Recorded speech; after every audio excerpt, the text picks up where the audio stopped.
Hey, what's happening, y'all? Let's get right into my Grammys 2020 review. Let's just start off from the top, man. America lost a hero, and we didn't just lose a hero like I don't have to tell you. You guys, you know what happened. We lost the hero, and the Grammys was in the house that this hero had built, and for them to still proceed, I just got mixed feelings about that. For certain people to go up and talk about it, I thought it was a little insensitive, and I thought that a little integrity was missing. Something that is missing. There was a time when we used to pause because it wasn't about how we felt, but it was about the family members who were dealing with something that was as tragic as what we experienced the other day. I just thought that was a little distasteful and insensitive, but I understand that when you're planning something as big as the Grammys, it goes on. They're planning 2021 as we speak. Therefore, when you're putting that kind of money and planning into something, you can't just pull the plug. So, what do? Anyway, that's my feeling on it.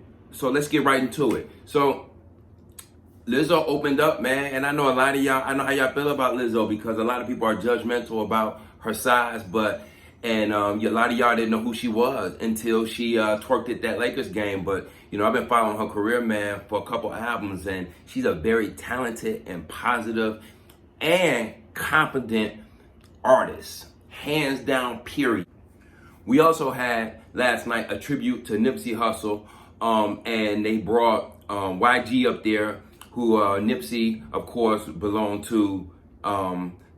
There's a part, I'm trying to be careful with these words, but the Rolling Crips, and of course YG was part of the Bloods.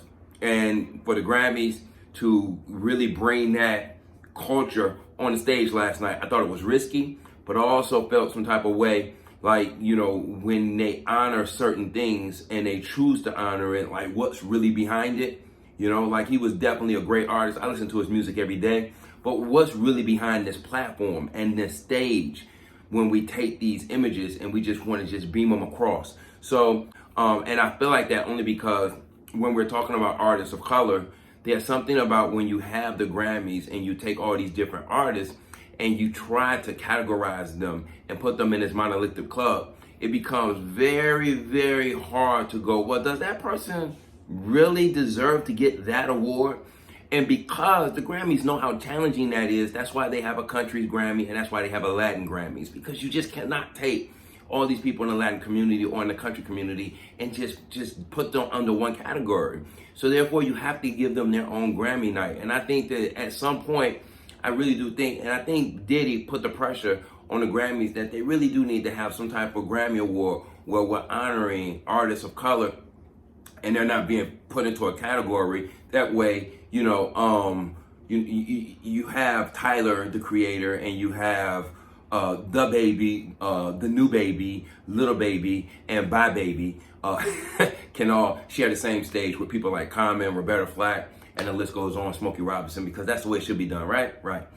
We have to keep it 100. Cynthia looked amazing. The actress who played Harriet, I got a chance to see that movie this past weekend, and I thought that Cynthia, she's also going to be playing Aretha Franklin. She looked absolutely gorgeous. Alicia Keys looked gorgeous. She did an absolutely fantastic job. And Charlie Wilson and Boyz II Men opening up for Tyler, the Creator, I thought that was really creative. I gotta be honest, man. Run DMC to me is like one of the #1 top rap artists. And then when they did that song with Aerosmith, Walk This Way, they took it to another level, man. I mean, those guys became stars from Queens and only in Black America to become stars all over the world. And that's what, really that's what the beauty of doing a song that can cross over to everybody. And those guys opened up the door for guys like Tyler, the Creator, and guys like The Baby, and guys like Roddy Ricch to be able to now make music where it doesn't have to really have a rock band with you to cross over, because people everywhere is buying this music. And you got to give them a lot of props, man. I just wish that maybe a younger group would have came out, and then Run DMC would have came out maybe the last 20 seconds, because they definitely looked a little unhealthy. And one of them did, staff meeting. So let's get into DJ Khaled. DJ Khaled did a tribute at the end for Nipsey Hussle. It was good. Then he started shouting all his sons. He said he about to have a new son, Assad, big shout out, and another son named Alam. And DJ Khaled, be careful, bro. You're gonna get, Trump gonna end up banning your family if you have one more name with an in it.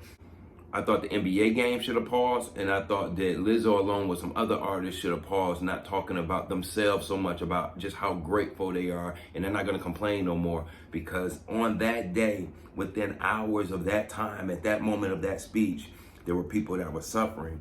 And just not the people that you happen to know about because they're celebrities, but people every day who are just suffering, man, that you don't get to hear about. So with all that in perspective, you should always be grateful, right? Right? Don't wait for something to happen, then turn around and say you're grateful. Take a moment to have empathy and put yourself in everybody's shoes and always go, you know what? I'm here. I got both my hands. I can hear. I can see. I can talk. I can smell. I can walk. I can do all these different things that a lot of people just can't do. And with that alone, you should be grateful.